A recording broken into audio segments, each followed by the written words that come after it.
Manong Maneng at saka Ate Veron na mga minamahal ko. Galak na galak ako sa okasyong ito na kayo ay nagdiriwang ng inyong ika-50 taon ng inyong pagsasama bilang mag-asawa. Talaga namang pambihira na okasyon ito na kayo ay nakaabot sa ganitong event. Kaya ako ay bumabati sa inyo ng congratulations. At ako ay natutuwa sa inyong mga naabot sa inyong buhay mag-asawa. Kayo ay talagang napakamalago. Talagang tulad ng sinasabi na isang puno na nakatanim sa tabi ng batis na laging luntian ang mga dahon sariwa.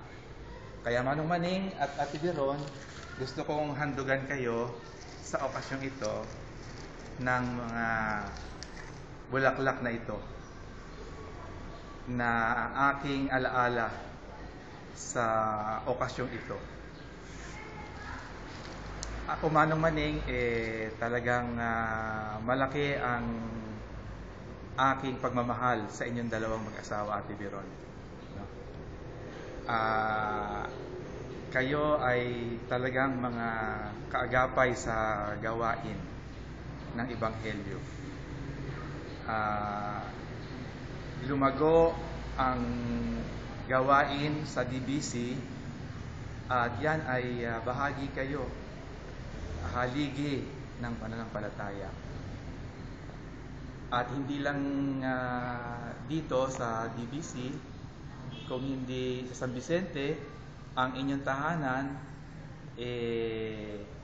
kanlungan ng pagpapala ng pananampalataya, sapagkat ginamit din ang inyong tahanan para mag-Bible study, tsaka para yung ibang mga narorong kapitbahay nyo ay maabot din ng pananampalataya sa Panginoong Hesus. At yan ay hindi mangyari sa pamamagitan lamang ni Manong Maneng kung hindi sa suporta ni Ate Veron. Tulad nga ng kasabihan, for every successful husband is a successful wife who is supportive.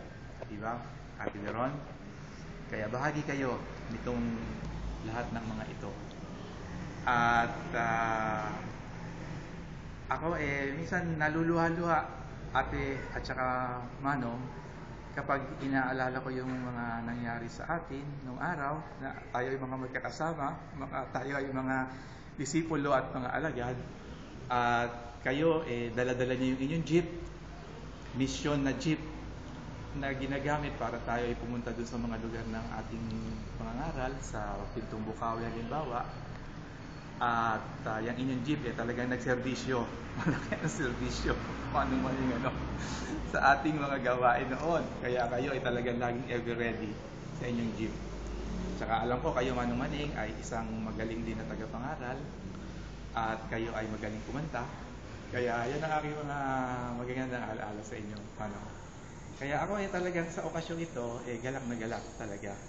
No, malagong malago kayo sa spiritual, yung sinabi ko, pero sa physical din, sapagkat tinan mo ang inyong pamilya, malago na, madami na kayong anak at saka apo, Manong, Manang, lumago na at kayo ay hindi lamang sa Pilipinas, lumaganap kayo kahit sa ibang bansa. Talagang kayo ay talagang mabunga.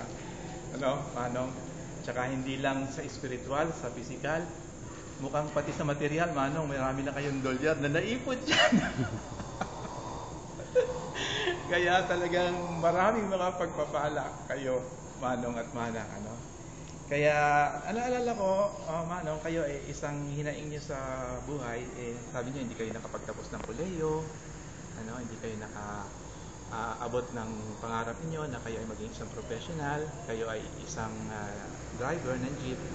Pero Manong, alam niyo, ilan ang mga professional at may mga titulado na mga tao na kagaya ninyo, na ang pagpapala na dala sa kapwa ay napakalaki. Kayo, bagamat ang inyong katatayuan sa buhay ay isang mapagkumbaba na lugar.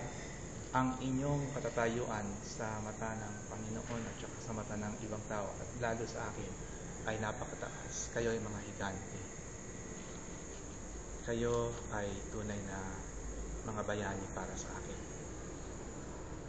Gusto ko na rin kunin ang pagkakataon ito para sabihin na humihingi rin ako ng paumanhin kung ano man yung aking mga pagkukulang noong araw, kasi bilang isang batang pastor, no, marami din akong mga pagkukulang noon, pero kayo ay napaka-pasensyoso at saka mapag-alaga sa akin, mapagpaubaya. Kaya Manong at Manang, kayo ay mga mabubuting tao. Itong naabot ninyong okasyon ito, sa tulong ng inyong mga anak, mga apo, na nag-organize ng ganitong okasyon para magkaroon kayo ng ganitong selebrasyon. Yung inyong mga anak, talagang natutuwa ako na in-organize nila ito. Ay talagang natatangi. Kaya, taus-puso ko kayo binabati, kasama si Wilma, ng Happy Golden Wedding Anniversary.